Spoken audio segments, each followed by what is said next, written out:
So we are live now. So, Dr. Swami, let's start. Assalamu alaikum, everyone. Assalamu alaikum, Dr. Nabil. I'm being co-hosted by Farooq and Dr. Alia.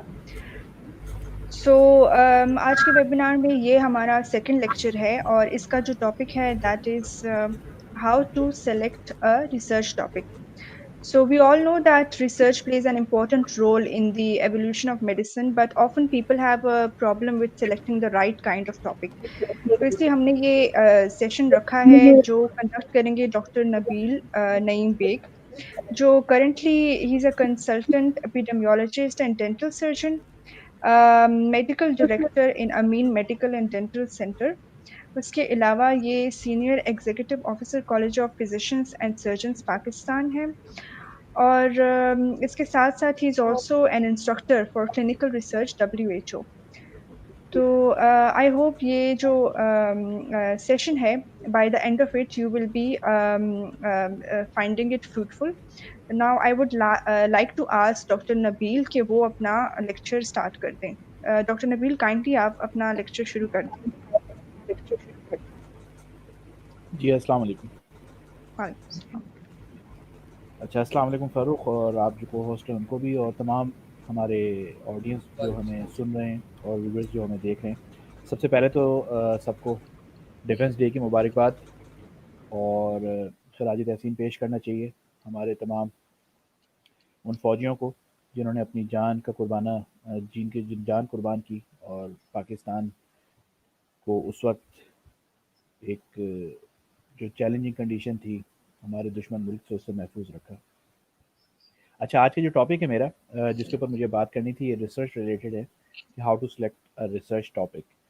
उस पर मैं बात कुछ इस तरह शुरू करूँगा कि अक्सर व बेशतर रिसर्च की ज़रूरत पड़ती है अंडर ग्रेजुएशन लेवल के ऊपर, पोस्ट ग्रेजुएशन लेवल के ऊपर, आपको अपने करियर में प्रमोशन के लिए. और अक्सर एक सवाल आता है, वो ये है कि जब भी रिसर्च के लिए कहा जाता है तो सबसे पहले एक जहन में बात आती है कि ये रिसर्च का टॉपिक कैसा होना चाहिए. और रिसर्च के टॉपिक के लिए बहुत ज़्यादा जो मेरी कॉमन ऑब्जर्वेशन है वो ये है कि स्टूडेंट्स को अपने कलीग से, अपने सीनियर से ये पूछते हुए देखा है कि जी आप मुझे बता दें कि मेरे रिसर्च का टॉपिक कैसे होगा, ये कैसा होना चाहिए. तो सबसे पहले हमें इस चीज़ को समझना है कि रिसर्च का टॉपिक आपने किसी भी अपने कलीग से, अपने सीनियर से मांगना नहीं है. रिसर्च का टॉपिक मांगा नहीं जाता, रिसर्च के टॉपिक के बारे में सोचना पड़ता है. Identify your area of interest first. सबसे पहला काम ये होगा कि आप अपने इंटरेस्ट के हिसाब से देखें कि जी आपका अपना इंटरेस्ट क्या है. फॉर एग्जांपल, अगर मैं डेंटिस्ट्री की बात करने के लिए जा रहा हूँ तो डेंटिस्ट्री में अगर कोई ये आके कहता है कि जी मैं डेंटिस्ट्री में रिसर्च करना चाह रहा हूँ, तो डेंटिस्ट्री एक बहुत वास्ट फील्ड है. ये सामने वाले के लिए भी समझना बड़ा मुश्किल है और रिसर्च करने वाले के लिए भी उतना ही मुश्किल है कि डेंटिस्ट्री में आखिर क्या पूरी डेंटिस्ट्री पे रिसर्च कर ली जाएगी. नहीं. इसके बाद वो ये कहता है कि नहीं जी मेरा इंटरेस्ट, लेट सपोज, ऑपरेटिव में है. ऑपरेटिव अगेन इटसेल्फ बड़ी वास्ट फील्ड है. ऑपरेटिव के अंदर आपकी एंड्रो ट्रीटमेंट से लेकर फिलिंग से लेकर बहुत सारी चीज़ें, बहुत सारे प्रोसीजर्स उसमें आते हैं. अगर वो सिर्फ ऑपरेटिव कहता है तो ऑपरेटिव भी बहुत वास्ट फील्ड है, उसके ऊपर भी काम करना, उसको एक्सप्लेन करना, और सामने वाले जो रिव्यूअर्स होंगे, जो उसके व्यूअर्स होंगे, जो उसके ऑडियंस है, उसके लिए उनको समझना बड़ा मुश्किल होता है. अब रिसर्चर ये कहता है कि नहीं जी ऑपरेटिव में भी मैं स्पेसिफिकली बात कर रहा हूँ रूट कैनाल के ऊपर.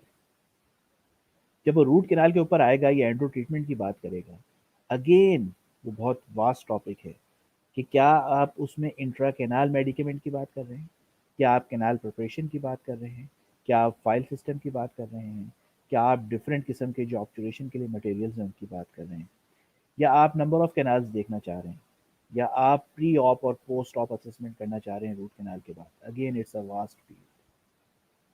लेकिन वो कहते हैं नहीं जी मैं इसमें कैनाल प्रिपरेशन देखना चाह रहा हूँ, दो different types of file system use करके. Now that's the important point कि देखें dentistry, operative endo treatment, root canal. Root canal में भी स्पेसिफिकली उसने कहा कि जी मेरा इंटरेस्ट ये है कि मैं देखना चाह रहा हूँ 2 डिफरेंट किस्म के फाइल सिस्टम्स के ऊपर। क्योंकि डे बाय डे ये देखने में आ रहा है कि जितनी अच्छी कैनाल प्रिपरेशन होगी, उतना ही अच्छा हम उसको ऑब्चुरेट कर सकेंगे, उतना ही हम फुल लेंथ के ऊपर ऑब्चुरेशन कर सकेंगे, और उतना ही रूट कैनाल के फेलियर के चांसेस कम होंगे। तो इसका मतलब ये है कि अब रिसर्चर जो है, वो बहुत प्रिसाइज़्ड है, वो बहुत फ़ोकस्ड है। अब जो वो बात कर रहा है, वो लग रहा है कि जी हाँ, एक ऐसा सोच है, जिसको अचीव भी किया जा सकता है, जिसके ऊपर मेहनत भी की जा सकती है, एज़ कम्पेयर टू जो कि स्टार्टिंग स्टेटमेंट था, दैट इज़ डेंटिस्ट्री, कि मैं डेंटिस्ट्री में रिसर्च करना चाहता हूँ। तो हम डेंटिस्ट्री की रिसर्च को करते, करते, करते, करते कहाँ पर लेकर आए? कैनाल प्रिपरेशन के अंदर डिफरेंट फाइल सिस्टम पे। तो सबसे इम्पोर्टेंट चीज़ जब होती है रिसर्च के अंदर या रिसर्च का टॉपिक सेलेक्ट करते हुए, दैट शुड बी कि आपका टॉपिक जो है वो प्रिसाइज्ड हो, फोकस्ड हो, अचीवेबल हो। ऐसा टॉपिक होना चाहिए जिसको आप नज़र आ रहा हो कि प्रैक्टिकली आप उसको परफॉर्म कर सकते हैं, और आपकी जो ऑडियंस है, जो आपके लोग हैं, जो आप जिनके लिए आप ये रिसर्च कर रहे हैं, वो भी उसको आराम से समझ सकें। तो सबसे इम्पोर्टेंट चीज़ ये होगी कि आपका प्रिसाइज होना और फोकस्ड होना। जब बात होगी टॉपिक सिलेक्शन की, अपना एरिया ऑफ इंटरेस्ट आइडेंटिफाई कीजिए। कभी भी आप अपने सीनियर से, अपने कलीग से टॉपिक मत मांगा करें, क्योंकि अगर आपने टॉपिक मांगना शुरू कर दिया तो आपको पता ही नहीं है कि आप किस चीज़ के ऊपर काम कर रहे हैं, और इस पे क्यों काम कर रहे हैं, और क्या करना है। अगर आप मेरी स्लाइड में देख रहे हैं तो who, what, where, when, why, how, ये सारे सवालात एक रिसर्चर के ज़हन में होने चाहिए, और इन सवालात को ज़हन में रख के उसको अपने टॉपिक को खुद सिलेक्ट करना है। अब आए दूसरी इंपॉर्टेंट चीज़ के ऊपर। आपका topic according to the WHO guideline 12 to 15 word से ज़्यादा लेंथी नहीं होना चाहिए। इससे ज़्यादा आप उसको एक्सटेंड नहीं करेंगे। आपने उसको 12 टू 15 वर्ड्स के अंदर अपने टॉपिक को समराइज़ करना है।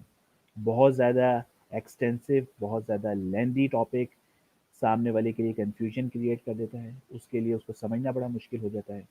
लिहाजा 12 से 15 अल्फाज के अंदर अपने टॉपिक को समराइज़ करें, महदूद करें। तीसरी इंपॉर्टेंट चीज़ आपके टॉपिक के हवाले से ये है कि उसमें एब्रीविएशन यूज़ नहीं होगा। टॉपिक के अंदर कभी भी एब्रीविएशन यूज़ नहीं किया जाता। वो इसलिए कि एक तो एब्रीविएशन के मल्टीपल मीनिंग्स भी हो सकते हैं। डेंटिस्ट्री में जैसे मैं बात कर रहा हूँ आरसीटी, आरसीटी का मतलब रूट कैनाल ट्रीटमेंट भी हो सकता है, और आरसीटी का मतलब रैंडमाइज्ड कंट्रोल ट्रायल भी हो सकता है। अगेन, एक ही एब्रीविएशन के मल्टीपल मीनिंग्स होना। सेकंड ये है कि अगर आप अपने टॉपिक के अंदर एब्रीविएशन यूज़ करते हैं, और आपके रिव्यूअर के उस उनके मीनिंग्स को समझना या उस एब्रीविएशन की अंडरस्टैंडिंग नहीं होगी, तो यूजुअली जब हम आर्टिकल्स पढ़ते हैं तो ऐसे आर्टिकल्स को अवॉइड करते हैं जिसका टॉपिक ही क्लियर ना हो, जिसके अंदर एब्रीविएशन यूज़ हुए में हों, और वो हमें समझ ना आ रहे हों। एक और बहुत इंपॉर्टेंट बात टॉपिक के हवाले से, वो ये है कि जैसे आप अपनी इस ज़ात के अंदर, आप किसी भी जगह पे, किसी इवेंट पे जाते हैं, किसी भी फंक्शन पे जाते हैं, तो आप वहाँ पर चाहते हैं कि भी मेरी अपनी एक इंडिविजुअलिटी हो, मैं सबसे अलग नज़र आ रहा हूँ। इसी तरीके से जब हम किसी को कहते हैं कि जी आपने बिज़नेस शुरू करना है मार्केट में, तो सबसे पहले जो है वो अप्रोच ये लेकर आता है कि मेरा बिज़नेस के अंदर कोई यूनिकनेस होनी चाहिए, कोई इंडिविजुअलिटी होनी चाहिए, ताकि हाथों हाथ मेरी सेल बढ़े, हाथों हाथ मेरे जो खरीदार हैं वो आएँ, मेरा बिज़नेस प्रमोट हो। सेम रिसर्च में भी यही होता है कि जब आप टॉपिक सेलेक्ट करें तो देखें कि आपका टॉपिक के अंदर कोई यूनिकनेस है, कोई नई चीज़ है। अगर आपका टॉपिक यूनिक होगा, इनोवेटिव होगा, कोई नई चीज़ होगी, तभी लोग आपके टॉपिक को जो है वो ज़्यादा से ज़्यादा पढ़ेंगे, तभी आपका टॉपिक जो है वो ज़्यादा से ज़्यादा लोगों में जाएगा, और फिर वो आपका इंडिविजुअल जो एक इम्पैक्ट फैक्टर होता है एक रिसर्चर का, उसको बढ़ाने में हेल्प करेगा। आजकल की छोटी सी मिसाल मैं आपको देने के लिए जा रहा हूँ कि फ़ैब से लेकर आज हम जब बात करें सितंबर तक, तो कोविड-19 को देखिए कि कितना हॉट टॉपिक है। इसी को लेकर जब हम रिसर्च आर्टिकल्स की बात करते हैं तो लोग बहुत ज़्यादा इसको सर्च कर रहे हैं, बहुत ज़्यादा इसको पढ़ रहे हैं, इसको डिफरेंट कंडीशंस के साथ लिंक करके देख रहे हैं, डिफरेंट सिस्टमिक डिजीज़ के साथ देख रहे हैं। हम अपनी डेंटिस्ट्री की जो है वो अपनी प्रैक्टिसेस को देख रहे हैं कि हमें किस-किस तरह के जो है प्रोटोकॉल्स को फ़ॉलो करना है। हमें देखना पड़ेगा कि जी अब पोस्ट कोविड किस तरह के पेशेंट्स आ रहे हैं। तो इसका मतलब है कि ये एक यूनिक चीज़ है, एक न्यू चीज़ है। इसी से आप समझ सकते हैं कि जब आप कोई रिसर्च का टॉपिक सेलेक्ट करें, तो वो इनोवेटिव भी हो, यूनिक भी हो। ये नहीं कि घिसा-पिटा टॉपिक। ज़ाहिर-सी बात है जब आप किसी से टॉपिक माँगेंगे, तो एक बात तो ये है कि टॉपिक आपसे वही शेयर किया जाएगा जो ऑलरेडी मार्केट में होगा। टॉपिक वही होगा जो ऑलरेडी लोगों ने बहुत ज़्यादा सुना हुआ होगा और देखा हुआ होगा। इसीलिए कहा गया है कि खुद सोचें। सोच आपकी अपनी होनी चाहिए, एरिया ऑफ इंटरेस्ट आपका अपना होना चाहिए, आपके टॉपिक की लेंथ 12 से 15 अल्फाज से ज़्यादा नहीं होनी चाहिए और आपके टॉपिक के अंदर एब्रीविएशन यूज़ नहीं होना चाहिए। ये तो कुछ बेसिक सी बातें थी जो मैंने आपसे शेयर की हैं कि रिसर्च टॉपिक की अपनी जो करैक्टरिस्टिक्स हैं वो कैसे होने चाहिए जब हम अपना रिसर्च टॉपिक लिखें।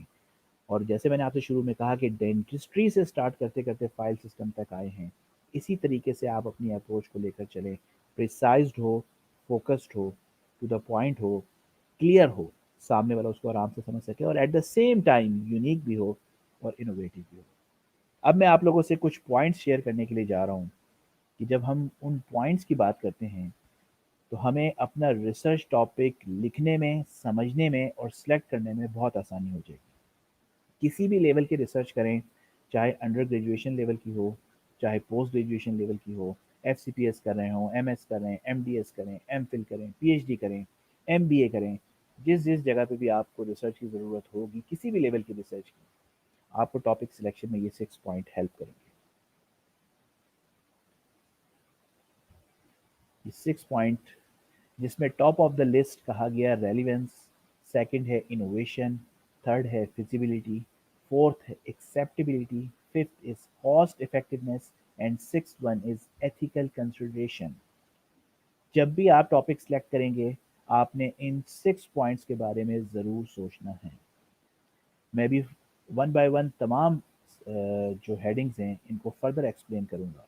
लेकिन शुरू में आपको ये सोचना है कि जब भी टॉपिक सेलेक्ट करें, इन 6 पॉइंट्स के अकॉर्डिंगली अपने टॉपिक को रीअसेस करना है, रीचेक करना है, इन 6 पॉइंट्स के साथ अपने टॉपिक को रखना है। खुद ही पता चल जाएगा आपको कि क्या आपके टॉपिक की वेटेज क्या है, आपके टॉपिक की यूनिकनेस क्या है और आपके टॉपिक की आगे फर्दर यानी हम आपके टॉपिक और आपकी रिसर्च को लेकर क्या रिकमेंडेशन दे सकते हैं। सबसे पहले मैं बात करने के लिए जा रहा हूँ रेलिवेंस की।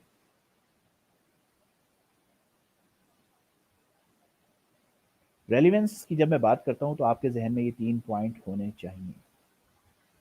सबसे पहले ये कि जिस टॉपिक पे मैं काम कर रहा हूँ, क्या वो मेरी पॉपुलेशन से रेलिवेंट है? इसका क्या मतलब हुआ? इसका मतलब ये है कि जिस टॉपिक पे मैं काम करने के लिए जा रहा हूँ, क्या वो मेरी पॉपुलेशन में उस तरह के लोग मुझे ईज़िली मिल जाएँगे?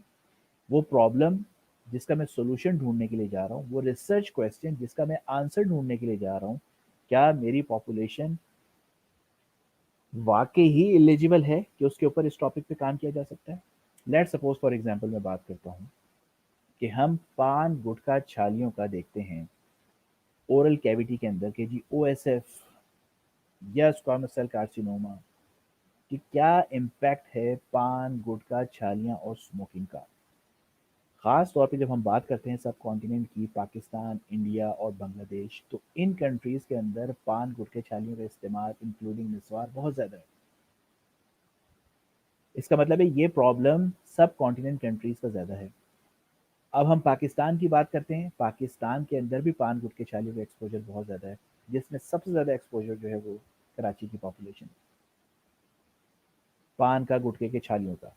अब अगर मैं यही टॉपिक और यही अप्रोच वेस्टर्न कंट्रीज़ में ले जाऊँ और मैं वहाँ जाके प्लान करूँ कि जी मैं इंग्लैंड में बैठा हुआ हूँ और मैंने पान, गुटखे, छालियों का इम्पैक्ट देखना है इन टर्म्स ऑफ ओएसएफ या स्क्वामोस सेल कार्सिनोमा, तो आप लोग खुद समझ सकते हैं कि वहाँ की पॉपुलेशन तो पान, गुटखे, छालियों से एक्सपोज़ ही नहीं है।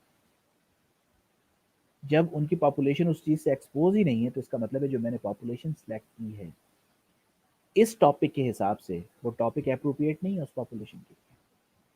तो सबसे पहला काम ये किया करें कि देखा करें कि जिस प्रॉब्लम को मैंने आइडेंटिफ़ाई किया है, जो रिसर्च क्वेश्चन मैंने रेज़ किया है जिसका आंसर मुझे ढूँढना है, क्या वो प्रॉब्लम मेरी पॉपुलेशन का है? क्या वो मसला मेरी ही वाक़ई पॉपुलेशन का है? तो सबसे पहला काम होगा कि topic should be relevant with your population. Second point जो आपके ज़हन में होना चाहिए कि it should be relevant with your speciality.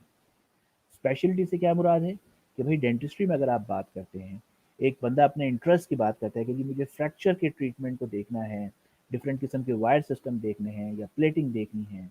एक बंदा कहते हैं नहीं जी मेरा इम्प्लांट का इंटरेस्ट है। एक बंदा कहते हैं नहीं जी मुझे रूट कैनाल का इंटरेस्ट है। तो identify your speciality.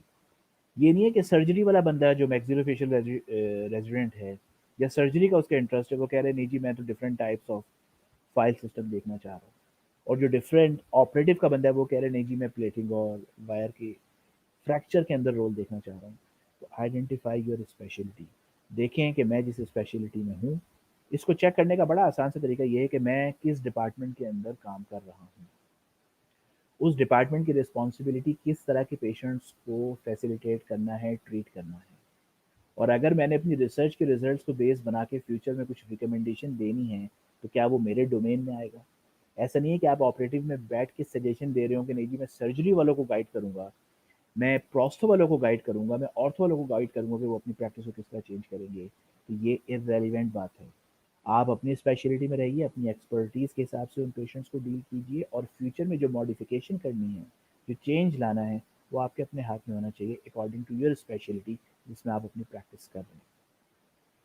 Third point क्या होता है कि जो सोच रहे हैं, जो प्रॉब्लम आपने आइडेंटिफाई किया है और जो लिख रहे हैं, वो दोनों चीज़ें भी मैच करें। अक्सर और बेशतर मेरी ऑब्जर्वेशन, मेरी असेसमेंट अब तक ये रही है कि बाज़ दफ़ा हमारा रिसर्चर सोचता कुछ है, जाके उसको जब गूगल पे या पबमेड पे या किसी भी इंटरनेट के थ्रू उसको सर्च करता है, तो उसको जो उससे रेलिवेंट टॉपिक्स मिल रहे होते हैं, बाज़ दफ़ा वो टॉपिक्स और रिसर्चर का आइडिया वो मैच नहीं करता। लेकिन रिसर्चर क्या करता है कि वही टॉपिक जो उसने नेट पे देखा होता है, वो एज़ इट इज़ लिख देता है। जब उनसे इसके ऊपर लेकर डिस्कशन होती है तो पता चलता है कि वो सोच कुछ और रहा था और लिख उसने कुछ और दिया है। तो देखिए, जो टॉपिक सोचते हैं वही लिखिए। इंटरनेट का काम आपको गाइडेंस प्रोवाइड करना है। आपने उन टॉपिक्स के अंदर मॉडिफिकेशन करनी है, आपने उस टॉपिक के अंदर थोड़ी सी इनोवेशन डालनी है। ऐसा नहीं है कि आप एज इट इज़ वही टॉपिक जो लिखा हुआ है ऑलरेडी वही उठा के लिखें। मैंने जैसे अर्ज़ किया शुरू में कि यूनिकनेस ये आपके टॉपिक की एक बेसिक नेसेसिटी है। ये होगी तो लोग आपके टॉपिक को ज़्यादा से ज़्यादा पढ़ेंगे। तो जब हम बात करते हैं फर्स्ट पॉइंट की, दैट इज़ रेलिवेंस। रेलिवेंस में याद रखिएगा कि topic should be relevant with your population, यानी कि जिस मसले पे मैं काम कर रहा हूँ क्या वो मेरी पॉपुलेशन का मसला है। बिल्कुल, सबसे पहले ये चेक करें। फिर देखें कि क्या मेरी स्पेशलिटी से रिलेट करता है। और थर्ड ये देखें कि क्या जो मैं सोच रहा हूँ, मेरी सोच और मेरे अल्फाज जो हैं टॉपिक के, क्या वो आपस में मैच कर रहे हैं। तो that is the first point जिसको कहा गया रेलिवेंस। अब आए सेकंड पॉइंट के ऊपर, दैट इज कॉल्ड इनोवेशन। ये बहुत इंपॉर्टेंट पॉइंट होता है कि भाई नया क्या करने के लिए जा रहे हैं। सबसे पहले ये जहन में बात आएगी क्योंकि रिसर्च जो है it's a combination of two words, re and search. Re means again, search means to find out, यानी कि आपने दोबारा से किसी चीज़ को तलाश करना है। दोबारा से कोई भी काम करने के लिए बड़ा स्ट्रॉन्ग किस्म का रीज़न होना चाहिए, बड़ी स्ट्रॉन्ग किस्म की लॉजिकल एविडेंस बेस्ड रीजनिंग चाहिए। जाहिर सी बात है, काम एक करने के बाद आप में से जो ग्रेजुएट हो चुके हैं, जिन्होंने बीडीएस कर लिया है, या वो लोग जिन्होंने एफसीपीएस कर लिया है, अगर मैं उनसे कहूँ जी जाके दोबारा रीअपियर हो बीडीएस के एग्जाम में, जाके दोबारा रीअपियर हो एफसीपीएस के एग्जाम में, सब सोचेंगे कि जी हमें दोबारा क्यों होना है, मैंने भी तो री का वर्ड यूज़ किया है। तो जब आप भी रिसर्च में कोई काम करते हैं और आप कहते हैं जी मैं इस टॉपिक पे ऑलरेडी काम हुआ है लेकिन मैं दोबारा कर रहा हूँ, तो हमें भी आपसे स्ट्रॉन्ग किस्म की रीजनिंग चाहिए। हमें लॉजिकल एविडेंस बेस्ड रीजन चाहिए कि भाई आप इस पे काम दोबारा क्यों करना चाह रहे हैं। तो जब भी कोई टॉपिक लें उस पर देखें कि आप उसमें नया क्या देखेंगे। अगर ऑलरेडी किसी ने देखा हुआ है तो फिर आप उसके अंदर क्या नया देखने के लिए जा रहे हैं। अब मैं यहाँ कुछ पॉइंट्स आपसे शेयर करता हूँ कि जिसकी बेस पे हम कहते हैं कि हाँ जी हमारा काम नया हो सकता है। सबसे पहले बात कहा जाता है कि जी टाइम गैप आइडेंटिफाई करें या लिटरेचर के अंदर गैप आइडेंटिफाई करें।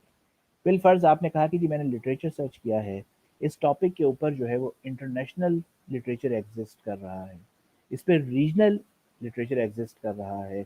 इंडिया की भी है, ईरान की भी है, श्रीलंका की भी है, बांग्लादेश की भी है, वेस्टर्न पॉपुलेशन की भी है। लेकिन पाकिस्तान में आज तक किसी ने इस टॉपिक पे काम नहीं किया। तो फिर मेरे जहन में एक सवाल आएगा कि जी आप पाकिस्तान में आप कह रहे हैं काम नहीं किया, तो आपके रिजल्ट्स किस तरह डिफरेंट हो सकते हैं जो ऑलरेडी इंटरनेशनल लिटरेचर या रीजनल लिटरेचर एग्जिस्ट कर रहा है।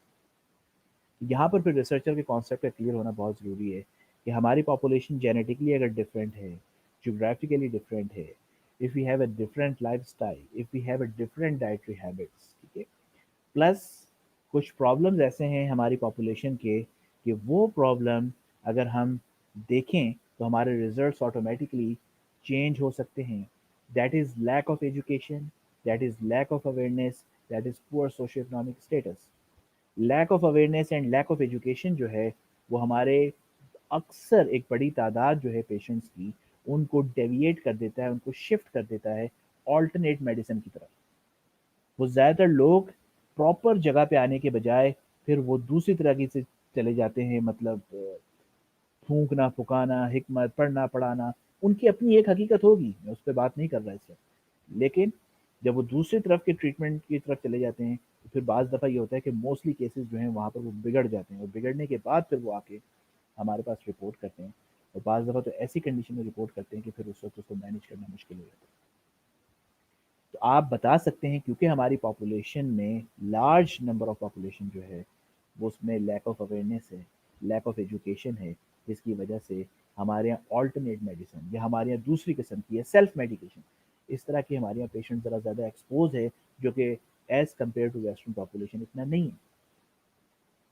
ठीक है, तो आपको हर चीज़ का रीज़न देना पड़ेगा। तो एक पॉइंट ये होता है कि आइडेंटिफाई द गैप, कि अगर उस पे इंटरनेशनल भी काम हुआ है, रीजनल भी हुआ है, लेकिन लोकल नहीं हुआ हुआ, that is the strong and solid reason. आप बताएँ कि जी मैं इसलिए मैंने ये टॉपिक लिया, और टॉपिक लेने के बाद सामने वाले को कन्विंस करें कि जी हमारे रिजल्ट्स बिल्कुल डिफरेंट हो सकते हैं और वो इन पॉइंट्स के ऊपर हो सकते हैं।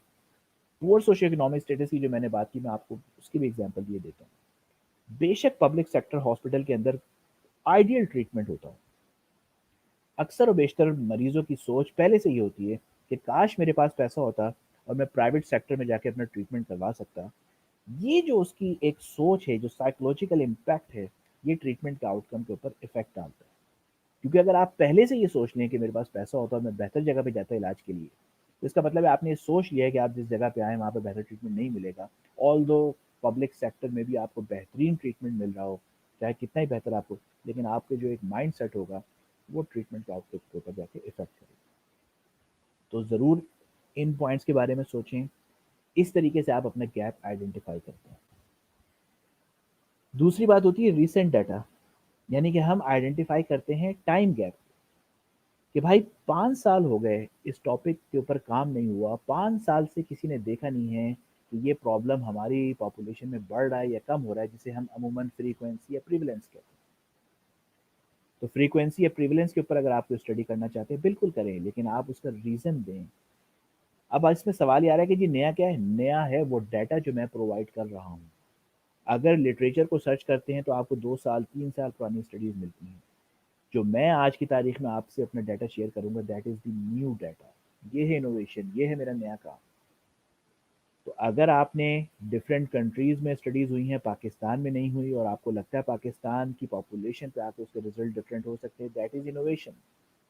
अगर आपको लगता है कि जो प्रीवियस स्टडीज़ हुई हैं, उनको हुए हुए साल हो गया है, 2 साल हो गया है, 3 साल हो गया है, और अब मुझे दोबारा करने की ज़रूरत है, दैट इज़ इनोवेशन। मैं छोटी-सी एग्ज़ाम्पल देता हूँ। अगर नंबर ऑफ पेशेंट्स आप देखेंगे कोविड-19 के इन पाकिस्तान, तो मार्च का डाटा एक्सेप्टेबल नहीं है आज की तारीख में। इसका मतलब है कि डेली बेसिस के ऊपर जो नंबर्स हैं वो चेंज हो रहे हैं। तो ये डिपेंड करता है आपके रिसर्च टॉपिक के ऊपर कि आप जिस पे काम कर रहे हैं, उतना कितना रैपिडली उसके अंदर नंबर्स जो हैं पेशेंट के बढ़ रहे हैं या कम हो रहे हैं। और आप क्या कह सकते हैं इनोवेशन, कि आपने देखा, आप 2 ड्रग्स को कंपेयर करना चाह रहे हैं, आप 2 तरह के प्रोसीजर्स को कंपेयर करना चाह रहे हैं, आप 2 तरह की डायग्नोस्टिक मोडालिटीज़ को कंपेयर करना चाह रहे हैं।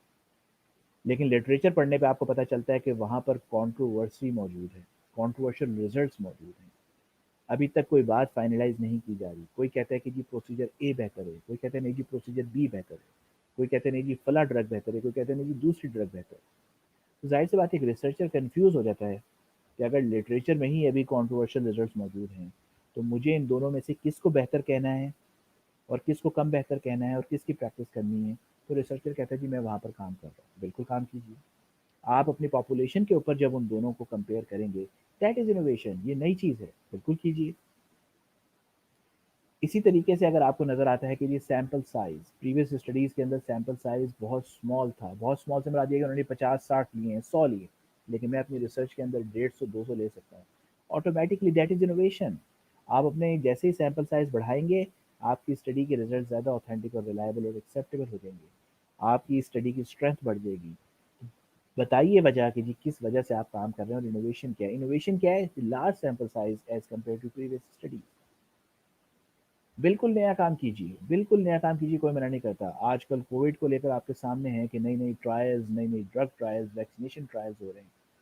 बिल्कुल कोई नई चीज़ ट्राई करना चाहते हैं, जिसमें हम आजकल बात कर रहे थे कि जी प्लाज़्मा की, तो लोग अपना प्लाज़्मा दे रहे हैं, ये बेच रहे हैं, प्लाज़्मा की ट्रांसमिशन आखिर कहाँ से आया?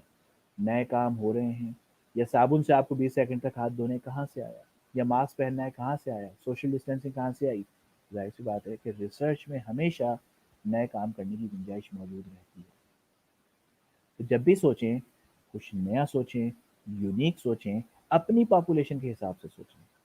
जब आप अपनी पॉपुलेशन के हिसाब से सोचना शुरू करेंगे, तो ऑटोमैटिकली आपको बहुत सारे ऐसे पॉइंट्स मिल जाएँगे जिससे आप खुद कह सकते हैं कि हाँ जी, मेरे टॉपिक के अंदर इन पॉइंट्स की बेस के ऊपर जो है मैं कहता हूँ कि जी इनोवेटिव है।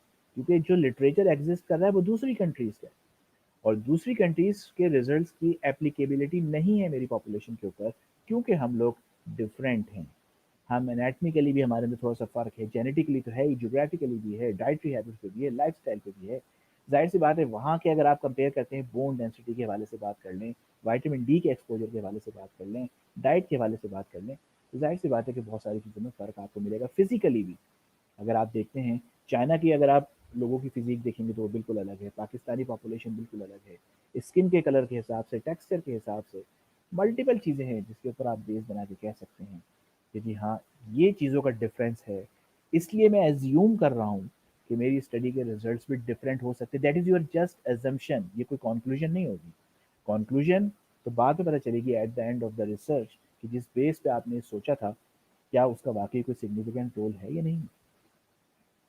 जैसे अभी एक रिसर्च ने कहा कि जी कोविड-19 के अंदर अक्सर पेशेंट्स ने रिपोर्ट किया था कि जी हमें सूंघने की और चखने की सलाहियत ख़त्म हो जाती है, कि टेस्ट और स्मेल हम नहीं कर सकते। रिसर्चर्स ने साबित किया कि जी ये चीज़ फीमेल जेंडर के अंदर ज़्यादा है एज़ कम्पेयर टू मेल। इसका मतलब है आ गई बात सामने। पता चला कि हाँ जी, जेंडर वाइज़ भी इसमें कोई ना कोई डिफ़रेंस मौजूद है। ठीक है? That is your second point. Topic के अंदर इनोवेशन तलाश करें। इनोवेशन के लिए मैंने आपको कुछ पॉइंट्स बता दिए। टाइम गैप आइडेंटिफ़ाई कीजिए, रिसर्च के गैप को आइडेंटिफ़ाई कीजिए, देखिए इंटरनेशनल लिटरेचर कितना है, रीजनल कितना है, लोकल है या नहीं है। जो प्रीवियस स्टडीज़ हैं उसके रिजल्ट्स में कंट्रोवर्सी कितनी है, कंट्रोवर्शियल रिजल्ट्स कितने हैं, उनको लीजिए, उनके ऊपर काम कीजिए और कोशिश करें कि कंट्रोवर्सी को मेरी रिसर्च रिज़ॉल्व करने में कुछ हेल्प कर सके। ऐसा नहीं होगा कि मेरी रिसर्च कंट्रोवर्सी रिज़ॉल्व कर देगी। मेरी रिसर्च सिर्फ एक कंट्रीब्यूशन होगी कि कंट्रोवर्सी को रिजॉल्व करने में मैं भी अपना कुछ शेयर दे सकूँ। सैंपल साइज़ बड़ा कीजिए अपनी स्टडीज़ का, ताकि प्रीवियस स्टडीज़ के मुकाबले में आपकी स्टडीज़ ज़्यादा स्ट्रेंथ रखती हो, उसके रिजल्ट ज़्यादा रिलायबल हों, ज़्यादा एक्सेप्टेबल हों। कुछ नया सोचिए, नया काम कीजिए और यूनिकनेस को मेंटेन कीजिए। That is your second point. Relevance मैंने आपको बताया, इनोवेशन मैंने आपको बताया। अब मैं बात कर रहा हूँ थर्ड पॉइंट की, दैट इज़ फिज़िबिलिटी। रिसर्चर के लिए ये सोचना बिल्कुल उसका राइट है कि जिसके ऊपर भी मैं काम कर रहा हूँ, क्या वो टॉपिक फिजिबल है। जब मैं बात करूँगा कि टॉपिक शुड बी फिजिबल, तो जहन में आएगा कि फिजिबिलिटी किसे कह रहे हैं। फिजिबिलिटी कहा जा रहा है time, money and man power. तो रिसर्चर को ये देखना है कि जो मैंने टॉपिक लिया है, क्या मैं उसको 3 माह 6 माह जो मेरा एक टारगेटेड टाइम है उसमें पूरा कर सकूँगा। क्या उस रिसर्च को करने के लिए मुझे कुछ फंड्स की ज़रूरत है? अगर फंड्स की ज़रूरत है, तो क्या मुझे किसी फंडिंग एजेंसी को अप्लाई करने की ज़रूरत है? क्या मेरे पास हॉस्पिटल के अंदर फंड्स मौजूद हैं? या फिर मैं अपने ओन जो है फंड्स को बेयर करूँगा? That is second point. Money अगर इन्वॉल्व हो रहा है, उसके बारे में आपने सोचना है। मैन पावर के बारे में सोचना है। अगर आप कोई पब्लिक पॉपुलेशन बेस्ड सर्वे करने के लिए जा रहे हैं, उसके लिए आपको लार्ज टीम चाहिए, किसी एरिया को कवर करना है, उसके बारे में भी सोचें कि अगर आपको उसके लिए 7, 8, 10, 15 व्हाटएवर जो भी आपको टीम रिक्वायर्ड है, कि आपके पास इतनी मैन पावर मौजूद होगी। ऐसा नहीं होता कि बस टॉपिक सोच लिया, रात को कोई ख्वाब आया और सुबह मैंने सोचा कि मैं इस पे रिसर्च करना शुरू कर दूँगा, या मैंने पड़ोसी से पूछ लिया, या मैंने अपने सीनियर से पूछ लिया, मैंने अपने कलीग से पूछ लिया। इस प्रैक्टिस से बाहर निकलिए। इस प्रैक्टिस से मैं तंग आ चुका हूँ। इवन हम अपने सोशल मीडिया के ऊपर भी ये देखते हैं, हम डिफरेंट रिसर्च के फोरम्स पे भी जाके देखते हैं कि जैसे कहा जाता है रिसर्च करने के लिए, वो कहते हैं यार कोई रिसर्च टॉपिक दे दो। भाई कैसे दे दो? मल्टीपल ईमेल्स और कॉल्स मेरे पास आती हैं, कभी गायनी वाले कर रहे हैं, कभी पीड्स वाले कर रहे हैं, कभी साइकेट्री वाले कर रहे हैं, कभी ऑन्कोलॉजी वाले कर रहे हैं कि सर आप टॉपिक दे दें। भाई मैं कैसे टॉपिक दूँ? पॉपुलेशन आपकी, स्पेशलिटी आपकी, आपकी स्पेशलिटी में कहाँ पर गैप है, कहाँ लैकिंग है, कहाँ डेफिशिएंसी है, आपके हॉस्पिटल में किस तरह के टेस्ट मौजूद हैं, किस तरह की इन्वेस्टिगेशंस हैं, किस तरह के इंस्ट्रूमेंट हैं, किस तरह की प्रैक्टिसेस हैं। भाई मैं कैसे जानता हूँ? जब मैं नहीं जानता तो फिर मैं टॉपिक भी सजेस्ट नहीं करूँगा। मैं हमेशा रिसर्चर को कहता हूँ कि जाइए 2 हफ्ते लीजिए, 3 हफ्ते लीजिए, 1 महीना लीजिए। अपनी इंटरेस्ट को आइडेंटिफ़ाई कीजिए। अपने इंटरेस्ट को आइडेंटिफ़ाई करके उसके अंदर देखिए आपको कहाँ लगता है कि कमी है, कहाँ डेफिशिएंसी है। फिर मेरे पास आइएगा, मैं उसको आपको लिखवा दूँगा, मैं आपको गाइड भी कर दूँगा किस तरीके से उसको लेके चलना है। लेकिन मुझसे डिमांड मत कीजिए कि जी टॉपिक दीजिए, मैं कहाँ से टॉपिक दे दूँ? तो फिजिबिलिटी की जब हम बात करते हैं, तो रिसर्चर को अपने टॉपिक को सिलेक्ट करते वक्त time, money and man power के बारे में सोचना है कि क्या मैं टाइमली इस रिसर्च को ख़त्म कर सकता हूँ, क्योंकि जब आप एक टाइम फ्रेम लेकर चलेंगे तो उसी के हिसाब से अपनी बजटिंग करेंगे। अब ऐसा तो नहीं हो सकता कि मैंने 6 महीने का प्लान किया है और मेरा बजट भी 6 महीने का है, लेकिन मेरी रिसर्च 2 साल तक खींच गई, तो गलत हो जाएगा। फिर आप बीच में कहाँ से दोबारा बजट के लिए जाएंगे? जहाँ आपके पास फंडिंग की कमी आएगी वहीं आपकी रिसर्च बीच में रुक जाएगी। मैन पावर बिल्कुल देख लें, अगर ज़रूरत है तो शुरू से ही लोगों को बिल्कुल कॉन्ट्रैक्चुअल बेसिस के ऊपर रखें, या अगर कोई टीम में आपके साथ रिसर्च में करना चाह रही है, शुरू में तय कर लें, टाइम फ्रेम सेट कर लें और फिर लेकर उसको चलें। तो फिजिबिलिटी के बारे में ये कहा जाता है कि रिसर्चर अपनी आसानी देख रहे हैं। ठीक है, एक जहन में बात रखिए, याद रखिएगा कि फिजिबिलिटी के ऊपर मैं आपको एक छोटी सी बात बताने के लिए जा रहा हूँ, उसको समझ लीजिएगा। एक चीज़ होती है कि जी मुझे मेरी ख्वाहिश, और एक चीज़ होती है रियलिटी। इन दोनों में बड़ा फ़र्क होता है। मेरी ख्वाहिश तो ये होगी कि मैं अभी बैठे-बैठे ये कर लूँ, मैं वो कर लूँ, लेकिन रियलिटी ये है कि क्या मैं प्रैक्टिकली इस चीज़ को कर सकता हूँ या नहीं कर सकता। छोटी सी मिसाल कि एक वो शख्स जो बस में सफ़र करता हो और वो हमेशा से ख्वाब सोच रहा है कि जी मैंने गाड़ी लेनी है। अब आप बस में सफ़र कर रहे हैं, गाड़ी लेनी है, ये एक हकीकत है, सोच रहे हैं, आप एक टारगेट सेट कर सकते हैं। लेकिन अगर एक शख्स हो, वो कहे नहीं जी मैं बस में सफ़र कर रहा हूँ, लूँगा तो बीएमडब्ल्यू या मर्सिडीज़। यहाँ इसको ज़रा समझना पड़ेगा। 4 व्हील लेना, गाड़ी लेना, बाइक लेना, ये एक रियलिटी है, बंदा मेहनत करके एफर्ट करके ले सकता है। लेकिन एक इमेजिनेशन ये है कि जी मैं बिल्कुल ऐसी ब्रांड लूँगा जो 4 करोड़ 5 करोड़ का होगा। तो कोई भी इंसान ये कहेगा कि अगर आप 4 पहियों वाली कोई भी गाड़ी अफ़ोर्ड कर सकते हैं, वो ज़्यादा बेहतर है एज़ कम्पेयर टू उस इमेजिनेशन के, कि जिसको शायद अचीव करते-करते आप कर भी लें किसी एक दिन और बहुत ज़्यादा टाइम लग जाए, और एक स्टेज ये भी हो सकती है कि आप उस चीज़ को अचीव ही ना कर सकें और आप बस में ही ख्वार हो जाएँ। तो मतलब हमें रिसर्च ये कहती है कि अगर फिजिबिलिटी का मतलब ये है कि reality and imagination, it's a contact point between reality and imagination. आपने अपनी रियलिटी को भी देखना है, अपनी इमेजिनेशन को भी देखना है, उसका जो कॉन्टैक्ट पॉइंट है उस पर लाकर अपनी फिजिबिलिटी को पहले जहन में रखें और फिर रिसर्च को प्रोसीड करें। Next point, acceptability. जो टॉपिक आप सिलेक्ट करेंगे वो जाहिर सी बात है आपकी हायर अथॉरिटीज़ के लिए एक्सेप्टेबल होना चाहिए। अगर आपकी हायर अथॉरिटीज़ के लिए वो एक्सेप्टेबल नहीं है, तो आप उसको प्रैक्टिकली परफॉर्म कैसे करेंगे? आप उस टॉपिक को लेकर कैसे चलेंगे? तो सबसे पहले देखें कि आपका सुपरवाइज़र, आपका हेड ऑफ यूर इंस्टीट्यूट, आपके डिपार्टमेंट का चेयरमैन, क्या उनके लिए वो टॉपिक एक्सेप्टेबल है? फिर अगर आप किसी इंस्टीट्यूट के लिए लिख रहे हैं, तो advance board of studies, ethical review committee, institutional review board, क्या उनके लिए एक्सेप्टेबल है? अगर आप किसी जर्नल के लिए रख रहे हैं, तो ज़ाहिर-सी बात है उसको भी देखें कि उस जर्नल की क्या रिक्वायरमेंट है, उस जर्नल में किस तरह की स्टडीज़ पब्लिश होती हैं। क्या मेरा टॉपिक इन सब के लिए एक्सेप्टेबल होगा? इसको शुरू में ही सोचा करें। कॉस्ट इफेक्टिवनेस की बात करते हैं। कॉस्ट इफेक्टिवनेस से मुराद ये है कि अक्सर और बेशतर रिसर्चर का जो कॉन्सेप्ट मैंने देखा है वो ये है कि जी मैं जो ये रिसर्च करने के लिए जा रहा हूँ इसमें that is not the cost. याद रखिए, सवाल ये है कि आप कितना पैसा खर्च कर रहे हैं, तो उस रिसर्च का आउटपुट कैसा निकलेगा, that is the cost effectiveness. इस चीज़ को समझिए, ठीक है? कि मेरा इनपुट और आउटपुट, कॉस्ट इफेक्टिवनेस का मतलब ये होता है कि इनपुट एंड आउटपुट, यानी आपने जितना इनपुट दिया है, आउटपुट भी क्या उतना बड़ा है या नहीं है। तो रिसर्च की एक बेसिक रिक्वायरमेंट ये है कि मिनिमम इनपुट से मैक्सिमम आउटपुट हासिल कीजिए। अगर ये नहीं कर सकते तो एटलीस्ट जितना इनपुट है उतना आउटपुट होना चाहिए। रिसर्च में ये नहीं होना चाहिए कि जी मेरा इनपुट ही इनपुट था, मेरा आउटपुट नहीं था। हमारे अक्सर और बेशतर ये कॉन्सेप्ट देखा जाता है, मरीज से आप कहेंगे जी इन्वेस्टिगेशन करा लो, वो कहेगा जी ये तो बहुत कॉस्टली इन्वेस्टिगेशन है, डॉक्टर साहब ये तो हजारों रुपए का खर्चा आ जाएगा। तो हम ये नहीं कह देंगे कि जी ये रिसर्च बेकार हो गई क्योंकि इसमें बहुत हमने हैवी इन्वेस्टिगेशन करवा ली या बहुत एक्सपेंसिव इन्वेस्टिगेशन करा ली। नो, अब आएगी significance of investigation. Let suppose मैं कहता हूँ जी पेशेंट का सिटी स्कैन कराना है, एमआरआई कराना है, सिटी एंजियोग्राफी करानी है।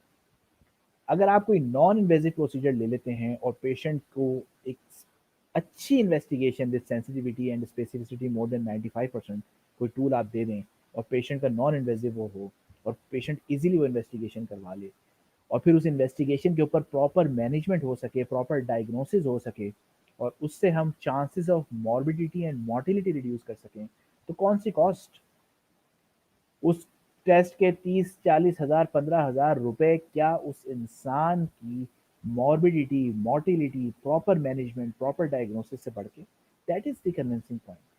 इस तरह कन्विंस किया जाता है रिसर्च में कि जी आप जो हम ये कॉस्ट लगवा रहे हैं, जो इन्वेस्टिगेशन करवा रहे हैं, उसको रख लें या अपने सामने अपनी ज़िंदगी को रख लें। इन पैसों के एवज़ अगर हम आपको किसी भी किस्म की मॉर्बिडिटी या मोर्टेलिटी से प्रिवेंट कर सकें अपनी एफर्ट्स डालकर, तो फिर तो कोई कंपैरिजन ही नहीं है इनपुट और आउटपुट के बीच में, ठीक है? तो जब हम रिसर्च की कॉस्ट इफेक्टिवनेस की बात करते हैं, तो ये ना सोचा करें कि जी इस रिसर्च के अंदर कौन-कौन से टेस्ट करवाने हैं, उनकी ये कॉस्ट आ रही। No, think about the output.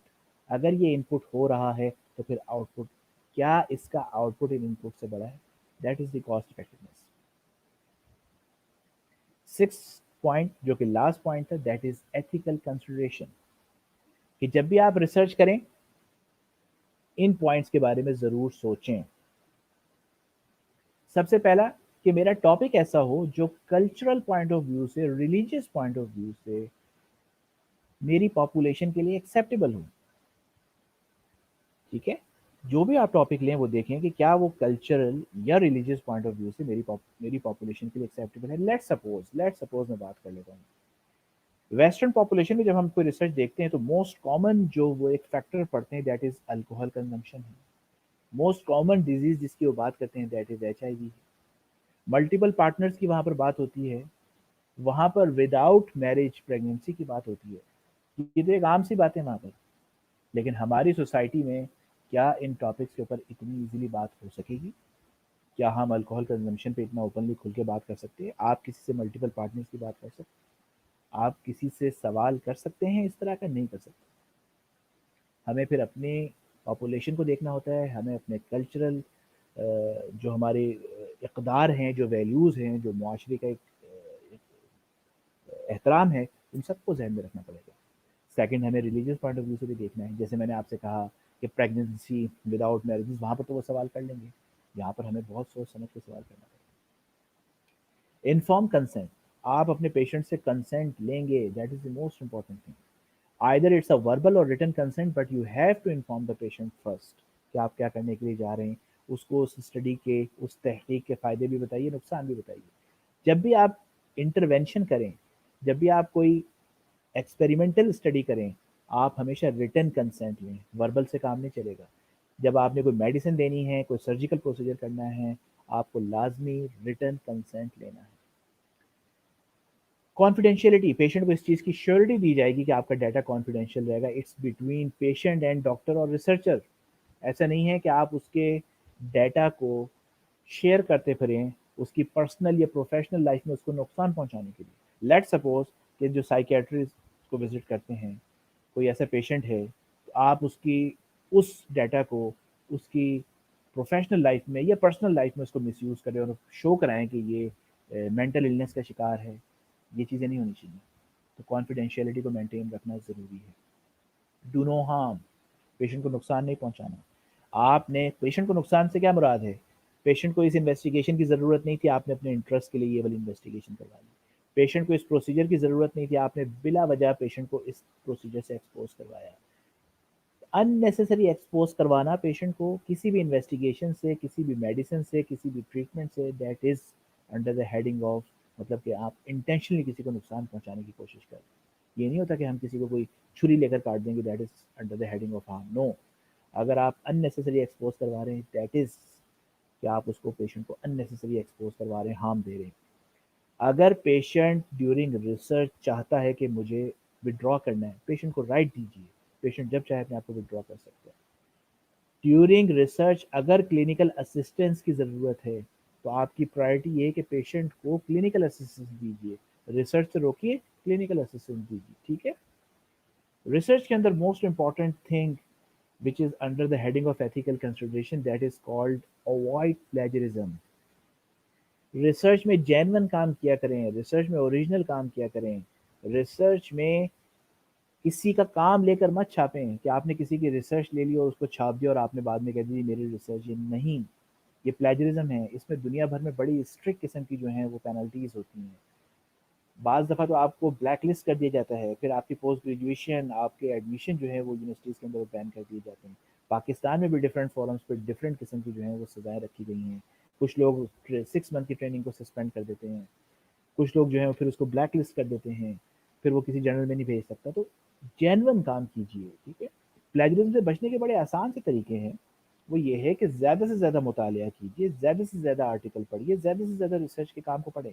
जितना ज़्यादा पढ़ेंगे उतनी ज़्यादा आपके पास अल्फाजों की कलेक्शन होगी, जितनी ज़्यादा कलेक्शन होगी उतना ही आप अच्छा लिख सकेंगे, उतना ही उसमें किसी दूसरे के काम से मैच होने के चांसेस कम हो जाएंगे, ठीक है। प्लेजरिज्म से बचने का दूसरा तरीका, सबसे पहला काम ये है कि रेफरेंस दीजिए। जहाँ से भी आपने कोई चीज़ पढ़ी है, कोई चीज़ सुनी है, उसको आप रेफरेंस दीजिए, सोर्स ऑफ साइटेशन प्रोवाइड कर दीजिए। आपने सोर्स ऑफ साइटेशन प्रोवाइड कर दी, इट मीन्स कि आपने एक्नॉलेज कर दिया उस बंदे को जिसकी आपने कोई चीज़ पढ़ी थी, जो सोर्स यूज़ की थी। सेकंड चीज़ कहलाती है पैराफ्रेजिंग करना। आपने अगर कोई लाइन, कोई चीज़ कहीं से पढ़ी है तो उसको अपने अल्फाजों के अंदर चेंज करके लिखिए। अल्फाजों की तरतीब से, अल्फाजों के सिनोनिम से, उसके हम मायने अल्फाजों से उसको चेंज करें और अपने अल्फाजों से लिखिए। ये दो चीज़ें अगर आप पूरी कर लेते हैं तो आप काफ़ी हद तक जो है वो प्लेजरिज्म के मामले से बच सकते हैं। ये बड़ी अच्छी एक बात की जाती है कि किसी एक आदमी का काम लेकर चोरी कर लेना या उसके काम को ले लेना और उसपे अपना नाम लिख लेना, वो प्लेजरिज्म है। लेकिन जब आप मुख्तलिफ लोगों के तहकीकी मुताले को, रिसर्च के काम को पढ़ के करते हैं, दैट इज़ कॉल्ड रिसर्च। तो अपनी लिटरेचर रिव्यू को बढ़ाइए, आर्टिकल्स पढ़ने के टाइम को बढ़ाइए, ज़्यादा पढ़िए, ज़्यादा कॉन्सेप्ट अपना स्ट्रॉन्ग कीजिए, ज़्यादा अपने अल्फाजों का ज़ख़ीरा कीजिए। आप बेहतरीन तरीके से जो है वो एक चीज़ को लिख सकेंगे। That is the last slide of my today's presentation. How we select the priority of research topic. Let's suppose, पहले बात तो ये सुन लीजिए कि एक अच्छा रिसर्चर वो होता है जो मल्टीपल, शुरू में ही कम से कम 2 से 3 टॉपिक अपने साथ लेकर चलता है। कभी भी ऐसा ना कीजिएगा कि बस एक टॉपिक लेकर चलें, क्योंकि अगर एक टॉपिक आपने सोचा और वो प्रैक्टिकली पॉसिबल नहीं है उस पर काम करना, तो मैं तो बिल्कुल जीरो पे आके खड़ा हो जाऊंगा, मुझे अगेन जाके दोबारा से काम करना पड़ेगा। नो, इट्स बेटर कि आप स्टार्टिंग में ही 2 से 3 टॉपिक अपने जहन में रखें। अब सवाल ये पैदा होगा कि जी अमंग ये 3 या अमंग 2 टॉपिक्स मैं किसको टॉप ऑफ द लिस्ट रखूं, किसको सेकंड नंबर पे रखूं या किसको थर्ड नंबर पे रखूं। That chart will help you, ठीक है। इसमें देखें, हमने एक चार्ट दिखाया है, इसमें आपसे 6 पॉइंट्स भी लिखे हुए हैं और उसमें कहा कि आप सेल्फ असेसमेंट करें, यानी कि रेलिवेंस में आप खुद स्कोर दें कि क्या मेरा टॉपिक मेरी पॉपुलेशन से रेलिवेंट है, क्या मेरा टॉपिक मेरी स्पेशलिटी से रेलिवेंट है, क्या ये मेरी सोच से मैच कर रहा है। यस, यस, तो फिर 3 आउट ऑफ 3, आपने 3 आउट ऑफ 3 स्कोर कर दिया। इनोवेशन में आपने आगे देखा कि नहीं, पाकिस्तान में भी काम तो हुआ हुआ है, इंटरनेशनल भी हुआ हुआ है, रीजनल भी हुआ हुआ है, लेकिन पाकिस्तान में भी हैं स्टडीज़। मैं इतना नहीं कह सकता कि मैं 3 आउट ऑफ 3 देना चाहता हूँ, आप उसमें 2 दे दीजिए या 1 दे दीजिए, इट्स योर चॉइस। अब एट द एंड क्या होगा कि टोटल स्कोर बनेगा 18। 6 हेडिंग्स, मैक्सिमम 3 स्कोर, इसका मतलब है टोटल स्कोर बना 18। अब आप देखिए कि पहले टॉपिक को लेट सपोज अगर 16 स्कोर आपने खुद दिया है, दूसरे का आपने जब असेसमेंट करके देखा उसका 14 बन रहा है, तो दैट विल हेल्प यू आपका टॉपिक सेलेक्ट करने में कि जी प्रायोरिटी लिस्ट के ऊपर आपने किसको सेलेक्ट करना है, 1 पे, 2 पे और 3 पे। तो ये होगा, आपको हेल्प करेगा चार्ट आपके टॉपिक सिलेक्शन की प्रायोरिटी लिस्ट सेट करने के ऊपर। तो ये था आज का पहला लेक्चर जो हमने रखा था जिसके ऊपर बात हो रही थी कि how to select a research topic. और मैं थोड़ी बहुत उम्मीद कर रहा हूँ, मैं बहुत ज़्यादा उम्मीद और बहुत ज़्यादा एक्सपेक्टेशन कभी नहीं रखता, क्योंकि रिसर्च एक बहुत नया किस्म का सब्जेक्ट होता है यूजली स्टूडेंट्स के लिए भी, क्योंकि ये टॉपिक कभी, ये सब्जेक्ट हमने कभी प्रॉपर्ली पढ़ा नहीं होता। अब जिन्होंने भी मेरा टॉपिक लेक्चर सुना है, उन सब के लिए मेरी ये सिंसियर एडवाइस ये है कि नेक्स्ट 2 to 3 वीक्स में अभी के अभी, ऐसा नहीं है कि बस सुन लिया तो उसको छोड़ देंगे, अपने इंटरेस्ट के हिसाब से एटलीस्ट 2 से 3 टॉपिक, अपने एरिया ऑफ इंटरेस्ट के हिसाब से 2 से 3 टॉपिक लिख लें। मैं दोबारा बता रहा हूँ कि टॉपिक आपका प्रिसाइज होना चाहिए, फोकस होना चाहिए, 12 से 15 अल्फाज से ज़्यादा एक्सटेंसिव नहीं होना चाहिए, उसके अंदर एब्रीवेशन ना हो, कुछ ना कुछ यूनिकनेस होनी चाहिए आपके टॉपिक के अंदर। ये 6 पॉइंट्स आपको हेल्प करेंगे एक अच्छा टॉपिक सिलेक्ट करने में। इसके बाद जो फर्दर स्टेप्स ऑफ रिसर्च हैं उस पर भी हम फ़ारूक के साथ कोलैबोरेशन में जो है वो लेक्चर्स करते रहेंगे कि इसको किस तरीके से और फ्यूचर में प्रोसीड करना है। तो इस स्लाइड के साथ मैं अपने लेक्चर को ख़त्म करता हूँ और hope. Thank you sir, it was a very great lecture. Sir शुक्रिया बहुत, आपने मतलब अल्हम्दुलिल्लाह एक नया सेटअप स्टार्ट किया, like helping others with research. तो सर उम्मीद है कि अगले लेक्चर भी इंशाल्लाह हमारे इसी तरह हेल्पफुल और यूज़फुल होंगे। थैंक यू सर, बहुत बहुत आपका, आपने अपना कीमती वक्त से आज हमें टाइम दिया, शुक्रिया sir. Thank you Farooq, thank you. ठीक है सर, खुदा हाफिज़। खुदा हाफिज़, खुदा हाफिज़।